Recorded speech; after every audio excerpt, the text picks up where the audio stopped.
Hi, I'm Kiran Trace. Welcome to Humans Decoded. This week we want to talk about death. Death in terms of the grieving process. It touches every one of our lives. In our last episode, we were discussing past lives, so it seems very natural to actually just take on the topic of death. And here with Cami Carlo and Leila Suter, my co-hosts, we have three experts who have direct experience and very wise opinions on the topic. So it seems a perfect day to shed a little light on a very big fear most of us have and just decode it a little bit. So here we go. Hi, I'm Kiran Trace. Welcome to Humans Decoded, a story of hobbits, fairies, elves, dwarfs, gnomes, and humans. If you get lost at any point, there is a deep dive on all the different avatars in episode 1. It includes notes. Thank you for joining us in a fun little chat about the vast potential of our human makeup.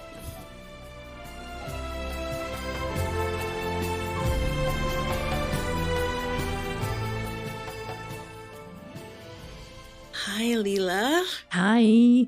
Hi, Cam. Hey, guys. Gosh, I'm so happy we're talking about death.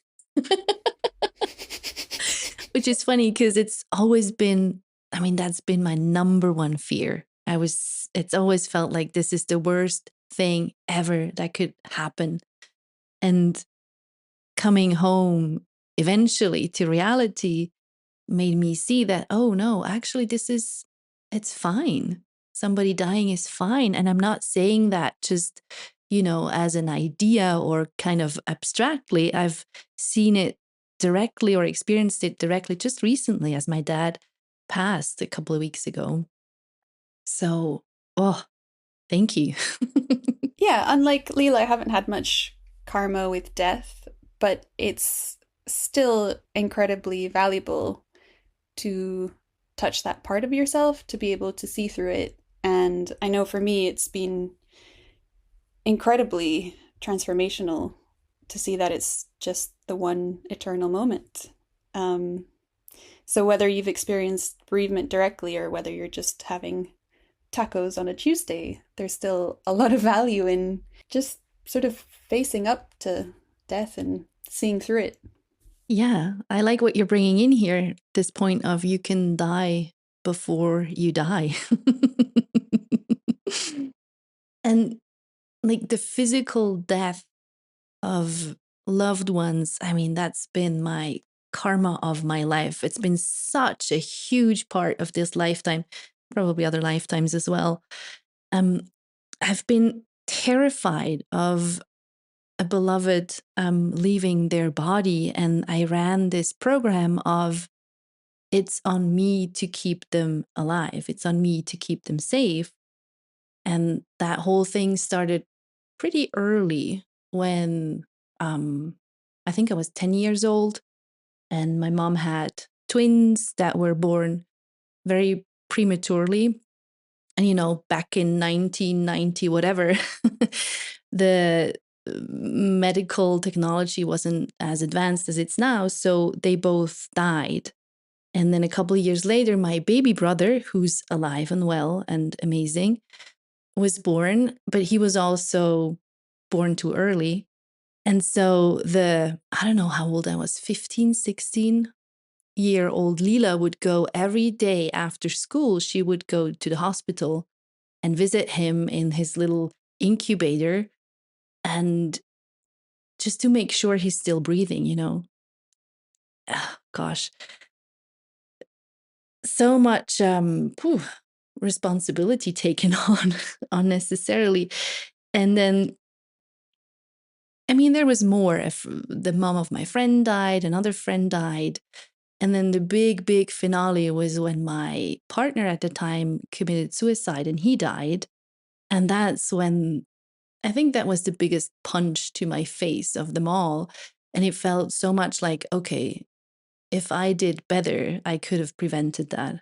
Like if I had done better, I could have prevented that. And then the pain was so heavy and it was so suffocating for years. And I don't have to go into all the details. There's other chats about that. But that's what eventually pushed me to really look at that karma and look at that belief and start to unpack it with Kiran, expertly unpack it. And yeah, the belief of being so afraid of everyone dying, and then people do die. And I just had to, like, it wasn't, I had no other choice, but I had to really understand what is death. I think that our society is so terrified of death, and we have so many misunderstandings, so much confusion. And we never talk about it. We don't really explore it. We certainly don't pop any of our illusions. But the challenge is then we've never done any prep, and we do die. So many people will just find themselves basically on their deathbed, having done zero preparation.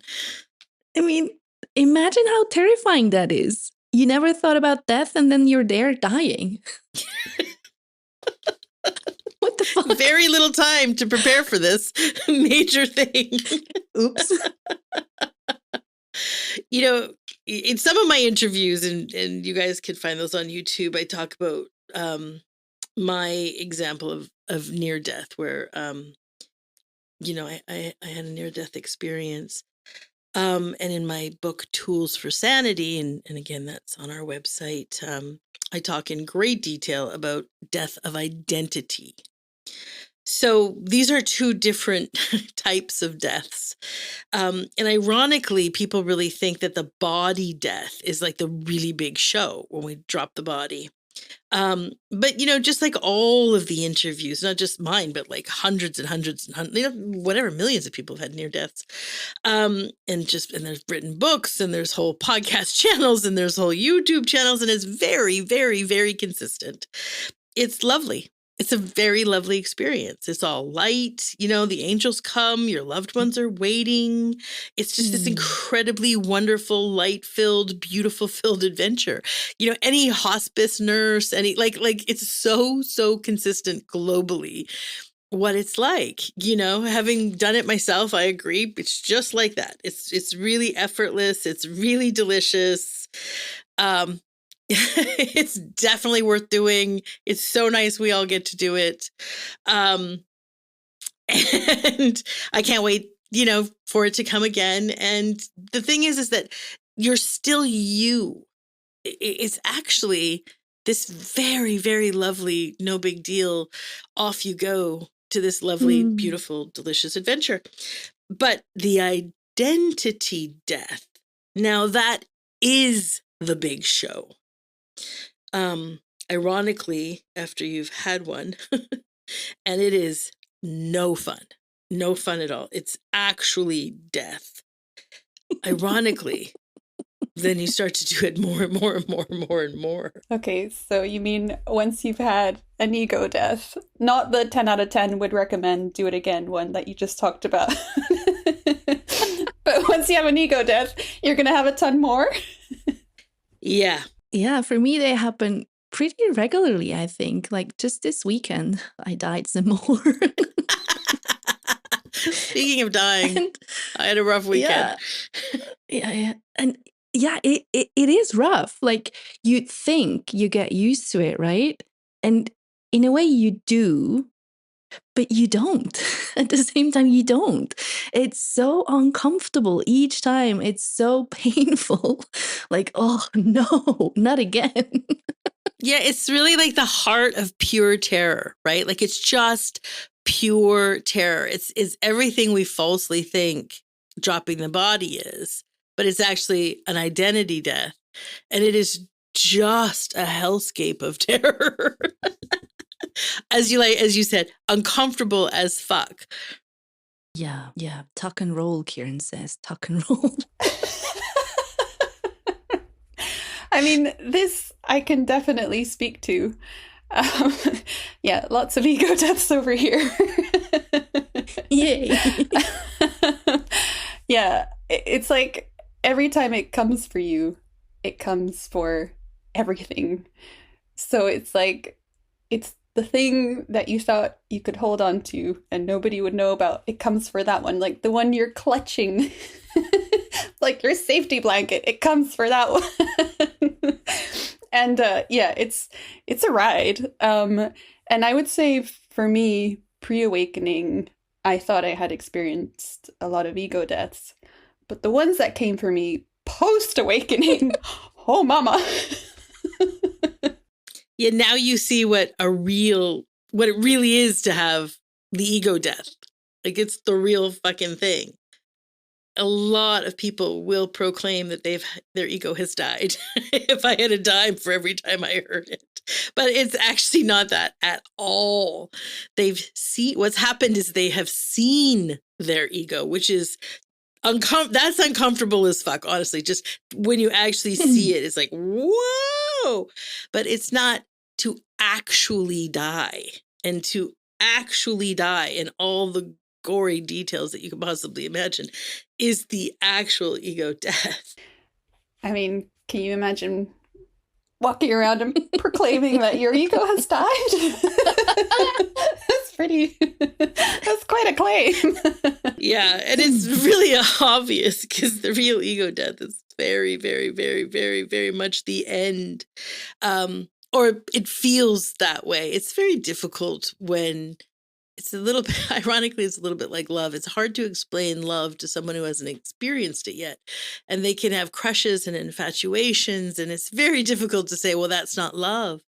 Because and then they land in that love and you're like, oh, so when we're talking about death, and we're talking about, you can actually drop the body and not die, not die at all. Like, it's still you. It's still the story of you. It's still the story of your history and your relationships. Nothing is touched. You just have this very lovely next stage. Whereas the ego death is you're stripped of everything that's you. And again, I write in great details in Tools for Sanity about it. But it feels like the real thing. What I find comforting though, is that even if you haven't done any prep, the opportunity to be held is there in any moment. And I just got to witness that with the death of my dad. Like, he's this ordinary dude. He didn't do any awareness work whatsoever in his whole life. He was pretty, dug in as somebody. But he died like a fucking champion. Like, he died so beautifully and so peacefully. I was like, oh my God, good job.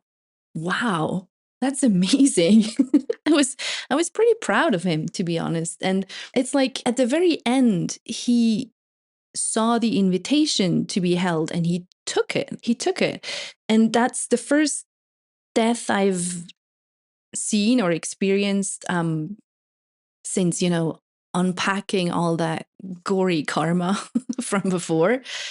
And this time I just saw death as a beautiful, gorgeous transition from, I don't know, this moment in a body to another moment without a body. And what I saw with my dad was just this light going back into light. And I don't know, I feel like it's been such a gift.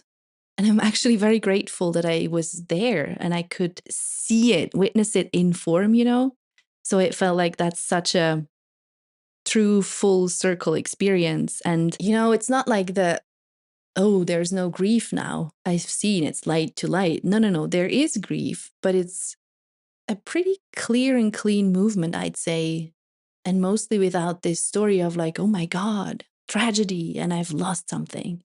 So that's a very different experience of transitioning out of the body, compared to all the other deaths I've had in my life. I think it's incredible because you unpacked, especially this core belief, like, I'm responsible. I have to keep these people alive, and this is not unfamiliar, I think, to a lot of decoders listening. Like, like this story that it should not happen, and I am somehow responsible for stopping it from happening, is just this really entangled, messy belief.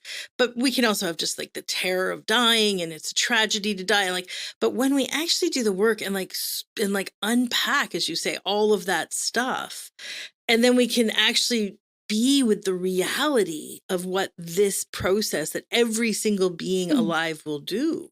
And that means, every being, whether it's an animal being in your life, it could be your child, right? It could be like all of these deaths. It's the same thing. It's a being, this very sweet being returning back to light, as you say.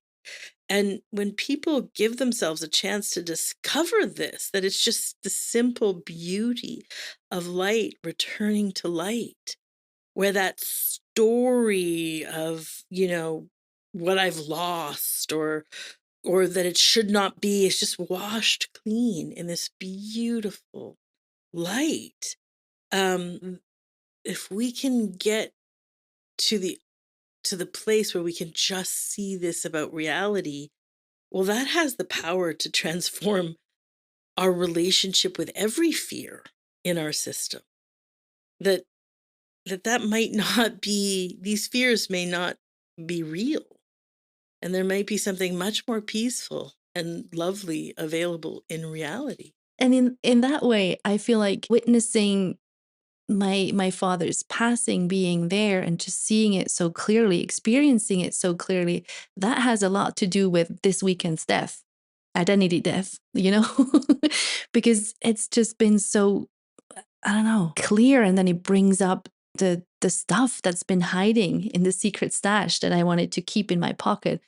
Like what Cam shared, like every time you die, it comes for everything. And then there's a little bit more that you hand over to God.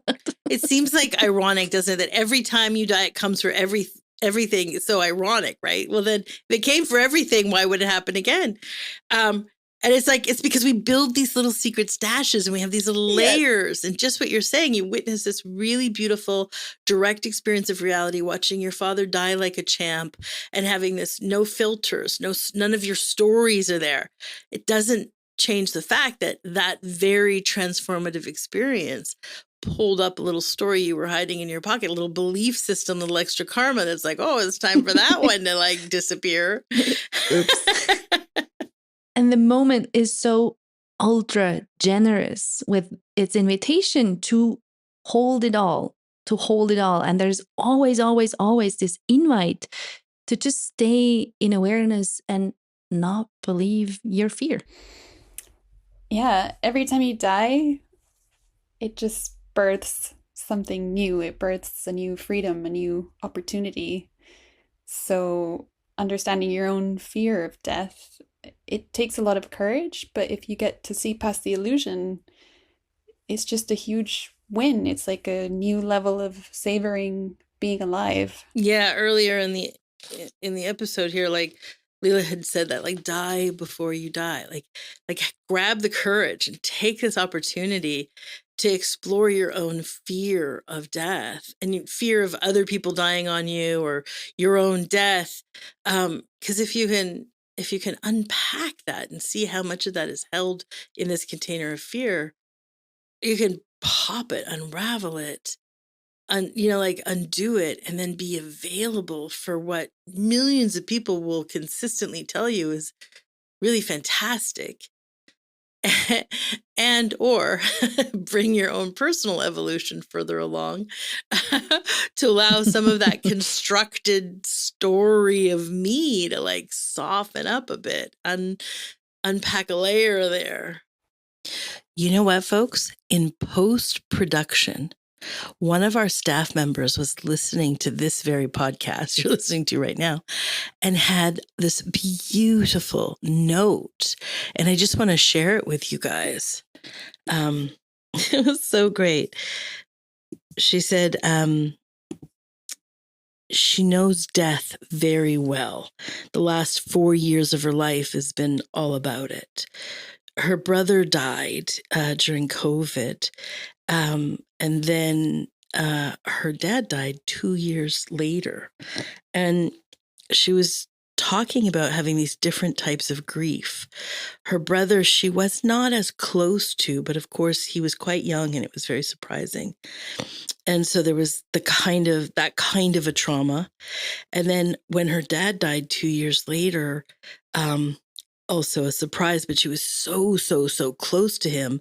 The actual type of heartbreak that was added to that sort of traumatic grief was so different. And so she was interested in these different flavors of grief. And then she shares that even though these griefs were like totally different and tragic, that one night shortly after her dad's death, she had this dream where he visited her and he was on this gorgeous golf course. And she ran up to him and was sort of like, "Are you okay?" Like her trauma and her own heartbreak was just right there in that dream. And he shrugged and he was like, "Yes, like why wouldn't I be?" And after that night, after that dream, she knew like, "Oh, he's fine. He's good. I'm good.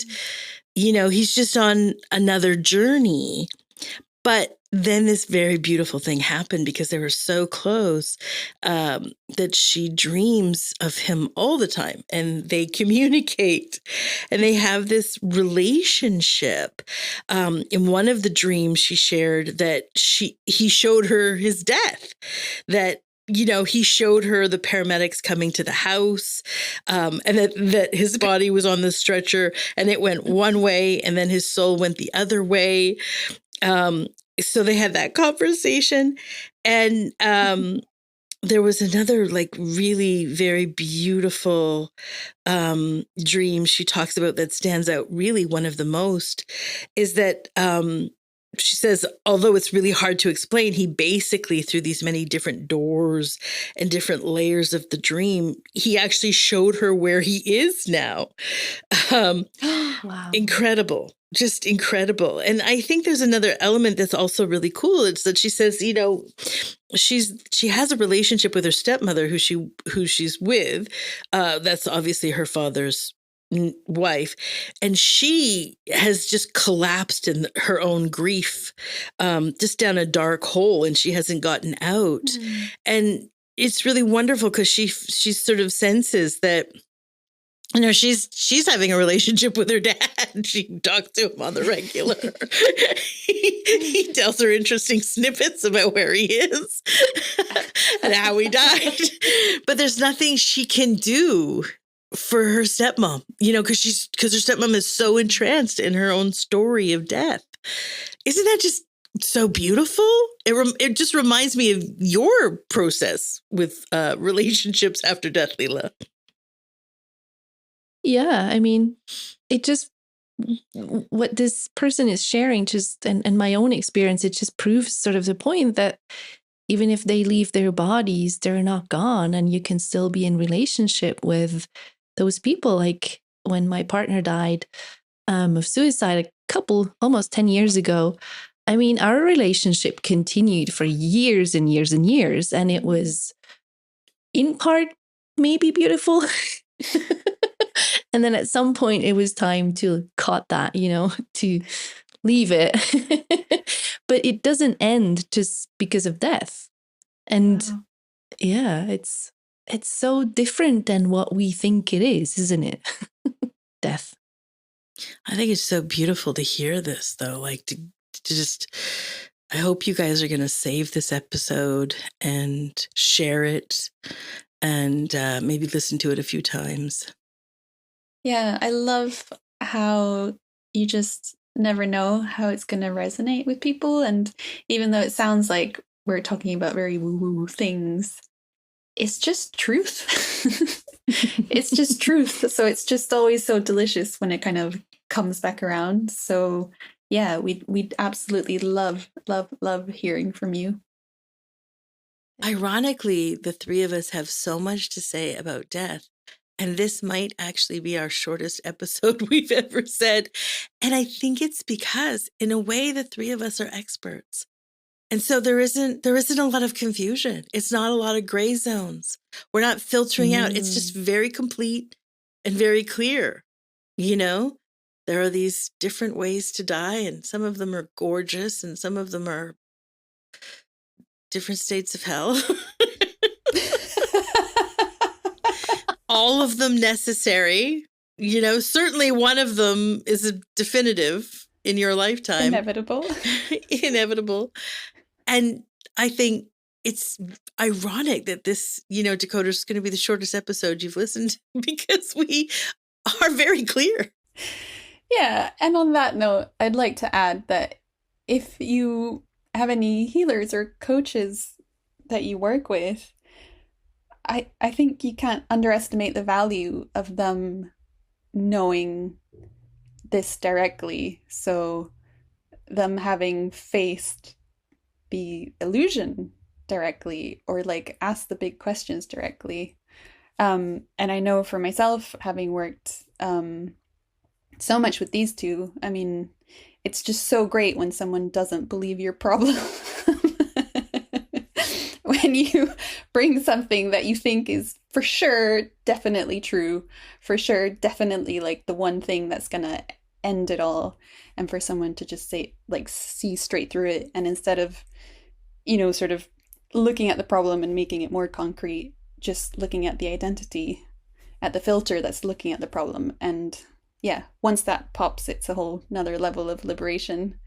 But I can say for myself, recently, and I shared with you guys, but in the fall, there was a kind of deepening of the awakening process for me, and it actually left my nervous system like really fried. So I booked a session with Leela, and it was just such a like incredible solve and balm for like, it was just a complete nervous system reset. Like it was just night and day. So yeah, I just wanted to give her a shout out, because just the level of clarity just makes for fucking amazing healing. I don't know how else to put it. Yeah, great plug. I think Leela still has some packages available if you want it for just some beautiful direct clarity to help unpack some of your own fearful illusions about death. She's a gal. She's definitely a healer. But I love this point, Cam. Like, make sure your healers, your coaches, your mentors don't agree with your problem and don't agree that it's a problem.